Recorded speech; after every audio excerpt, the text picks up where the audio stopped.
मेरे रसूल करीम सल्लल्लाहु ताला अलैहि वसल्लम ने फरमाया, जब तुम्हें कोई बुरा ख्वाब आए तो शैतान तुमसे खेल गया। जब तुम कोई बुरा ख्वाब देखो तो ये बुखारी मुस्लिम है और 3 नुस्खे हुजूर ने बयान फरमाए। फरमाया तुमने अपनी बाईं जानब मुंह करना है और 3 दफा थूकना है। जरूरी नहीं कि थूक ही आए, थू ही कर दे। ये नुस्खा बताएं घर जाके, ये नुस्खा आम नहीं, ये मेरे रसूल पाक का बताया हुआ नुस्खा है। और ये वो नुस्खा है कि पहाड़ टूट सकते हैं, दरिया बह सकते हैं, ये बात गलत हो सकती।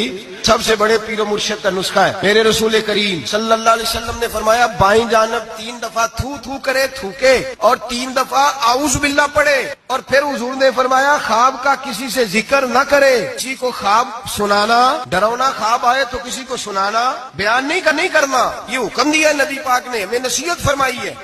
फरमाया उल्टी जानब मुंह करके 3 दफा थूक दे, औज़ बिल्लाह पढ़ दे, किसी को बताए ना, 3 बातों पे अमल करे। अल्लाह के रसूल बयान करते हैं कि उसका ख्वाब उसे नुकसान नहीं पहुंचा।